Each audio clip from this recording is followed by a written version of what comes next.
like dinosaurs. I also like purple, which is probably why this purple stegosaurus is so appealing to me. In fact, I'm not sure why purple is my favorite color. It probably goes back to childhood, but it's always stuck with me. It's why I've created my own character who wears a purple outfit, and it's why I pretty much write exclusively in purple ink and spend a ridiculous amount of money ordering purple pens because it's hard to find a good purple pen. Characters that are purple in pop culture and fiction just tend to appeal to me, and hey, nothing wrong with that. It's any wonder that in lots of toy lines growing up, my favorite characters tend to be the purple ones. Shockwave was one of my favorite Transformers. Donatello was my favorite Ninja Turtle. I mean, nothing against, Raphael or anything, but, hey, he wore purple.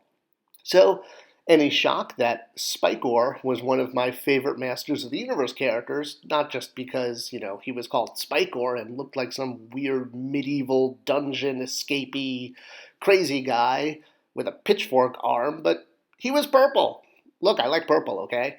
So I was very excited to see him imagined in Masters of the Universe Classics. And I was also very cognizant with the line to not make it about me. Yes, I know what people are saying with Royal Guards and Mighty Spector figures, but hear me out. I didn't want to overload the line, if you will, with my personal favorite characters, is what I mean. So there were a lot of figures early in the line that wound up there because I really personally liked them. Chief Carnivus is a great example. I really, really like Chief Carnivus, and I pushed to get him in the line early.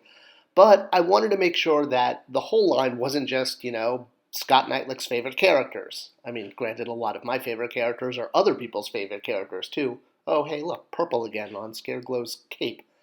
So with Spikor, I purposefully put him in the layout way out there because he was one of my favorite characters, but I didn't want to just, rattle off all my favorite characters and squish them into the line. And if you're a Spikor fan and had to wait, what can I say? Sorry, I'm the bad guy. So, putting him so far out in the line as this distant target was also a goal. It was also saying, wow, if we could make it to Spikor, then the line has really taken off. Because he was several years out from day one, and he was purposely, deliberately put there because when we did get to him, I knew it would basically be victory. And it really was. When we finally got to him, I was like, wow, I can't believe we actually got to Spikor. He was, this goalpost that was way out there. Oh, but now it means we actually have to make him. So the interesting thing is his vintage figure had that kind of bug-eyed look that carried over to a few other figures and tended to make them look goofy even when they were in classics.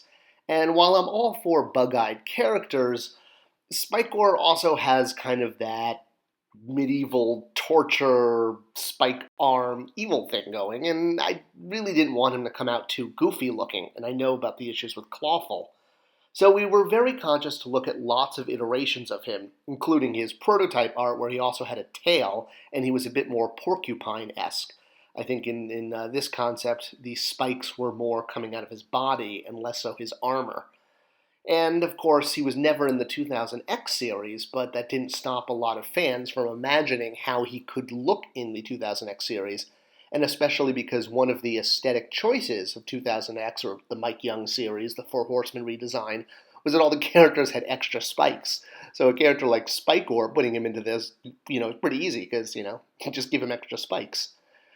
So, going back to the vintage figure, however, we also wanted to look at, art, like his mini-comic. He's one of, well, not few figures, but he came with a dedicated mini-comic. Not every character did. Some did, many did, but not all, and Spikor had Spikor Strikes, which featured him, and it didn't tell his origin. He was just kind of a guy hanging out with Skeletor as one of his flunkies.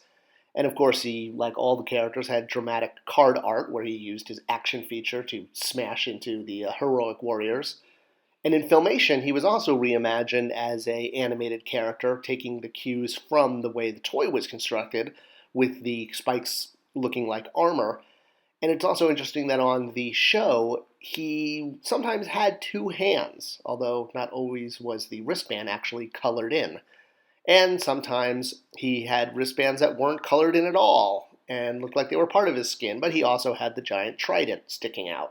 So despite color flubs, either way, hand and trident were part of his animated look, and while the toy in the vintage line only had the trident, and the action feature was that it slid in and out of the arm, kind of like Wolverine's claws, well, we definitely wanted to make an homage to that, or at least incorporate that with snap-on parts. I will note, though, that another reason I pushed Spikor out far off in the beginning, not just because he was a favorite of mine and I didn't want to overload the line with my favorites, was I thought he was going to be really expensive to do. I thought we were going to have to do a fully sculpted torso. I was wrong. And, of course, when it came time to doing the figure, of course, the Horseman figured out that he would work with snap-on armor over the basic buck. So all of this work I did to push out some of the fully tooled figures, or at least highly tooled figures that were going to need more new parts, and spread them out over the course of the line, turned out to not be an issue, because he was actually a, not minimal new part, but about average, so we say, for all the figures in the line. Armor, head, accessories. And of course, as I noted, the action feature of the vintage figure was the pop-out devil fork, trident that came out of his arm there, and it was pretty easy to do that with snap-on parts, so we didn't have to build the mechanism into his arm, which would have been prohibited based on the tooling budget. But snap-on parts, easy to do. And with that, Spikor came to life in Masters of the Universe Classics.